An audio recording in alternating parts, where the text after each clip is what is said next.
La Banque alimentaire tire le signal d'alarme. Malgré le déconfinement, elle fait face à une hausse des bénéficiaires. Cette précarisation croissante des plus fragiles l'inquiète quant à sa capacité de pouvoir y répondre dans la durée surtout. Bonjour Aurélie Racine. Bonjour. Vous êtes directrice de la Banque alimentaire de Toulouse et sa région. Quand on dit Toulouse et sa région, cela couvre, vous allez me dire si je me trompe, les territoires de la Haute-Garonne, du Tarn-et-Garonne et de l'Ariège. On est d'accord, hein ? Tout à fait, c'est tout à fait ça. On est bien d'accord. Alors, Aurélie Racine, on parle d'une hausse des bénéficiaires. Qui sont ces nouveaux visages de la pauvreté qui viennent massifier la demande ? Eh bien, depuis la pandémie, on a des nouveaux travailleurs qui ont rejoint les rangs des bénéficiaires de la Banque alimentaire. Les personnes qui n'ont pas pu être payées intégralement, les travailleurs indépendants, des commerçants qui ont vu leur chiffre d'affaires gravement diminuer. Donc, qui sont venus grossir les rangs des bénéficiaires déjà connus de nos associations. On parle aussi de l'arrêt des cantines qui a posé quelques soucis aux familles. C'est quelque chose qui vous est remonté, que vous constatez ? Oui, tout à fait. Toutes les familles qui ont pris en charge leurs enfants pendant la crise, qui ont dû donc faire face aux frais alimentaires pour les faire manger, ne serait-ce que pour le repas du midi qui était assuré par les cantines, ouais. Eh bien, ont vu leur budget en fait s'envoler sur les frais d'alimentation et ont dû être aidés vraiment massivement pendant cette pandémie. Est-ce que vous avez quelques chiffres à nous donner pour attester cette hausse des bénéficiaires ? Traditionnellement, vous distribuez combien de tonnes de denrées pour combien de bénéficiaires ? Alors, avant la crise, on distribuait sur la Banque alimentaire de Toulouse environ 100 tonnes par semaine pour environ 12 000 bénéficiaires aidés dans nos associations partenaires. Et ouais. Aujourd'hui, on est à 170 tonnes semaine pour 20 000 bénéficiaires. D'accord, donc ça fait une hausse de à peu près 60% de bénéficiaires, hein, c'est ça ? Oui, tout à fait. Et alors, c'est quoi la problématique qui se pose à vous ? Est-ce que vous craignez de ne pas pouvoir face aux besoins alimentaires de tous ? C'est de ça qu'on parle ? Oui, tout à fait. Nous, on a des prévisionnels qui sont établis environ pour une année, avec un apport d'aide alimentaire sur les fonds européens d'aide pour les plus démunis, avec nos collectes qui sont organisées. Et aujourd'hui, on ne pourra pas finir l'année. On pourra aller aisément jusqu'à septembre, mais on a des grandes incertitudes pour assurer le septembre-décembre. Grande incertitude. Alors, on entend ici ou là la crainte que surviennent des émeutes de la faim. Alors, le mot fait un peu peur. Est-ce que c'est quelque chose que vous redoutez également, Aurélie Racine ? On peut le redouter si on se désorganise. Aujourd'hui, on a tout fait en collaboration avec les grandes têtes de réseau, avec les associations plus locales pour s'organiser et pour vraiment répondre à l'ensemble de manière équitable et de manière efficace aussi. Il est vrai que si nous on manque de denrées, si tout le monde manque de denrées, et si on n'arrive pas à stabiliser la situation, on aura des difficultés à pouvoir répondre à l'ensemble. Alors on va tâcher de faire peut-être mieux connaissance avec votre association, votre organisation. D'abord, est-ce que quand on parle de la Banque alimentaire, on parle d'association ? Alors la Banque alimentaire, c'est tout d'abord une grosse plateforme logistique. On a des entrepôts, on va entrer de la marchandise d'un côté, la trier, l'organiser pour la redistribuer à nos associations partenaires.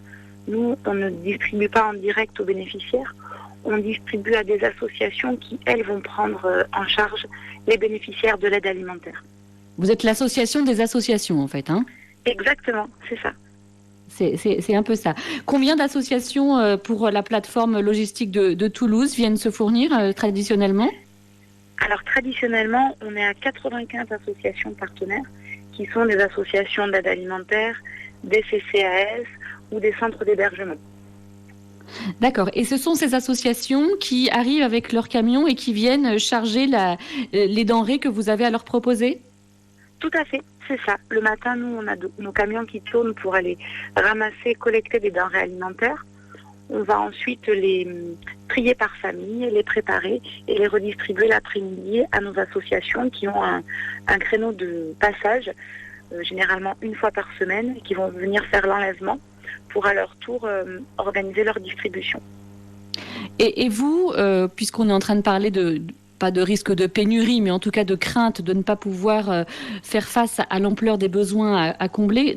Est-ce que vous pouvez nous dire d'où viennent principalement les denrées que vous mettez à disposition ? Alors, on a les denrées qui sont issues de nos collectes. Donc, quand les personnes voient les gilets oranges dans la grande distribution, généralement le dernier week-end de novembre, donc on va constituer une collecte qui va faire un fonds de roulement pour l'année. Ensuite, on a tous les produits qui sont issus de l'Union européenne.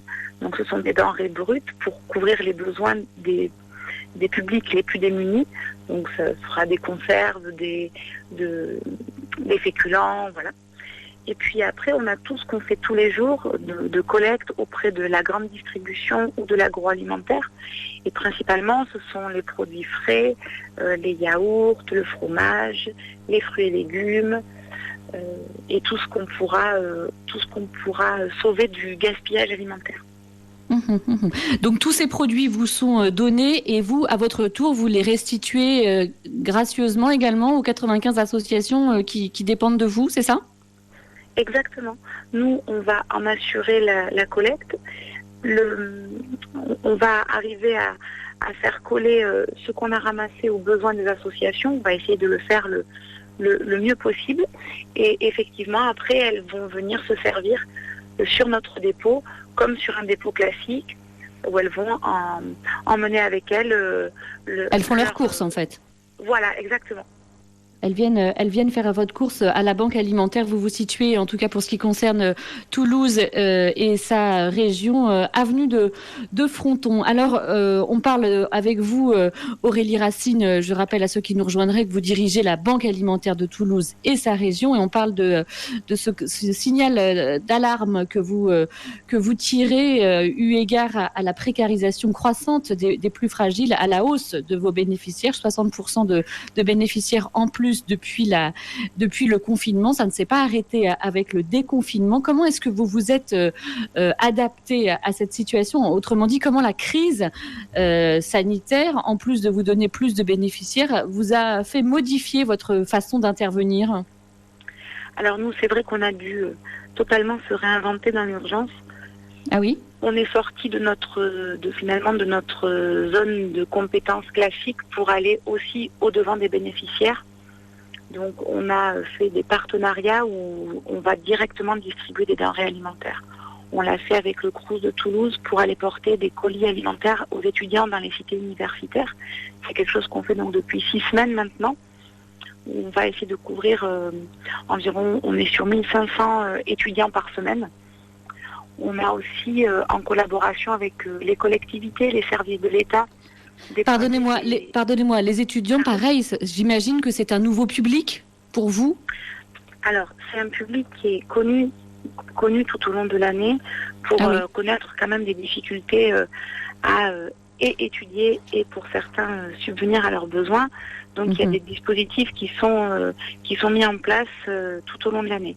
Mais là, c'est vrai que d'un coup, c'est vraiment une catégorie de la population qui s'est retrouvée sans petit boulot, sans les babysitting, sans les petits travaux de service, de restauration, et donc qui se sont retrouvés vraiment, pour certains, loin de leur famille, loin de leur petit job, et qui vraiment a alerté tout de suite sur sa situation. Donc c'est pour ça que le Crous a réagi tout de suite, et on a mis ce partenariat en place vraiment pour essayer de couvrir un maximum d'étudiants le plus rapidement possible. C'est comme ça qu'on en est venu à ce partenariat directement dans les cités universitaires. Et avec ce partenariat, vous disiez, vous vous êtes considérablement adapté, puisque, si je comprends bien, c'est vous-même, Banque Alimentaire, qui est allé au-devant des publics, ce que habituellement vous ne faites pas, on est d'accord ? C'est tout à fait ça. C'est tout à fait ça. C'est nos camions non bénévoles qui vont distribuer un colis alimentaire par étudiant pour répondre à leurs besoins pour une semaine. Et c'est inédit puisque généralement, nous, on passe par des intermédiaires. Et vous l'avez fait parce qu'intermédiaire, il n'y avait plus, les associations sont prises d'assaut, c'est ça? Ou bien alors au contraire, les associations, avec le confinement, se sont, non pas carapatées, c'est le mot qui me vient, mais il n'est pas bon, ont dû fermer le rideau puisque bénévoles âgés ou des choses de cet ordre-là? Oui, il y a eu beaucoup d'associations qui souhaitaient continuer leur mission, mais pour des raisons de bénévoles âgés ou de locaux exigus, n'ont pas pu maintenir l'aide alimentaire, en tout cas pas au début. Le temps de se réorganiser, d'avoir aussi des masques, d'avoir de quoi accueillir les bénéficiaires. Donc c'est pour ça que nous, on a pris le relais pour pallier à la transition, le temps que l'aide alimentaire se réorganise plus tranquillement sur Toulouse. Et là, vous avez atteint votre rythme de croisière. Vous êtes toujours sous le même régime que pendant le confinement ou vous avez retrouvé l'état d'avant ? Non, on est toujours sur le même régime. Pour nous, la situation n'a absolument pas changé depuis le début du déconfinement. Et nous, pour le moment, on maintient les dispositifs le temps que la situation se stabilise et qu'on puisse vraiment s'organiser avec des chiffres stables pour la suite de l'année. Et vous la voyez quand, la fin de cette aide un petit peu extraordinaire avec, vous l'avez dit, différents dispositifs de venue vers les bénéficiaires? Ça sera quand la fin? Alors à quand la fin, on ne sait pas bien. On regarde là, on va faire un premier bilan à mi-juin pour déterminer comment on peut envisager l'été. Puisque l'été, ça peut être une autre problématique, puisqu'il y a beaucoup d'associations qui, par difficulté justement d'avoir suffisamment de bénévoles, ferment pendant la période estivale. Donc il y a d'autres dispositifs qui se mettent en place pour l'été. Et on réfléchit en interassociation à maintenir de l'aide pendant la période estivale. C'est vrai que là, c'est un gros travail d'anticipation. On en saura un peu plus, on l'espère, dans les jours qui viennent pour ne serait-ce qu'avoir un vrai état de la situation, un véritable état. Pour l'instant, les chiffres continuent à monter, ils ne se stabilisent pas. Donc, tant qu'on n'est pas sur des chiffres stables, on navigue un peu à vue, mais on essaye de maintenir le cap malgré tout. Et vous ne baissez pas la garde. Alors, comment on peut vous aider? On entend un peu la détresse face à cet afflux de demandes. Comment on peut vous aider et d'où peut venir l'aide? Alors, tout le monde peut nous aider. C'est vrai que l'avantage d'être en association, on peut accueillir toute forme d'aide.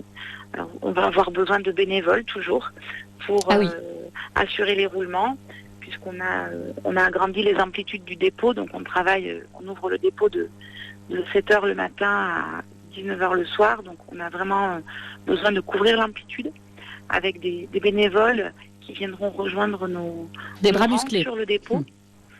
Voilà, mais aussi sur les services, on va dire, support, puisqu'on a toujours besoin aussi d'informaticiens, on a besoin de personnes qui vont nous aider sur nos logiciels. On a plusieurs types de métiers à la banque alimentaire et pas uniquement logistique.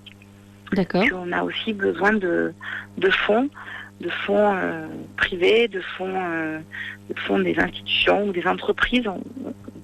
On accepte toute forme de don.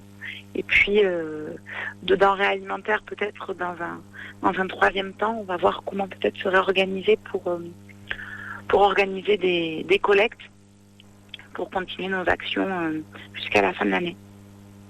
Eh bien, merci beaucoup, en tout cas, pour tout votre travail, Aurélie Racine, à vous, évidemment, et à toutes vos équipes de la Banque alimentaire de Toulouse et sa région qui fait face, on l'a dit, à une hausse de 60% de ses bénéficiaires. Je crois que vous avez rendez-vous aujourd'hui avec la présidente de région qui vient vous remettre une livraison de produits frais et locaux. Tout à fait. On a Madame Delga qui vient nous remettre une livraison à 10h sur le dépôt. Eh bien, très bonne journée à vous, plein de courage. Et puis, je donne le site de la Banque Alimentaire, ba31.banquealimentaire.org. Vous aurez toutes les informations si vous voulez aider la Banque Alimentaire à subvenir à ses besoins face à cette hausse de bénéficiaires. Merci beaucoup, Aurélie Racine.